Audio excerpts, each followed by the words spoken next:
As you know, we have discouraged movement anyway. We have discouraged movement anyway. We have said, forget even about being told by the government that you stay at home.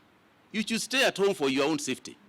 You know, given the circumstances that are out there. I have said, and I'll repeat, assume that the next person that you are meeting, the person you are talking to, the person you are engaging with, is positive. I have said that, and I repeat it again. When you make that assumption, your behavior automatically changes, because you begin to see how important it is to protect yourself. So we have not banned inter-county, cross-county movements at the moment, but that is at the moment.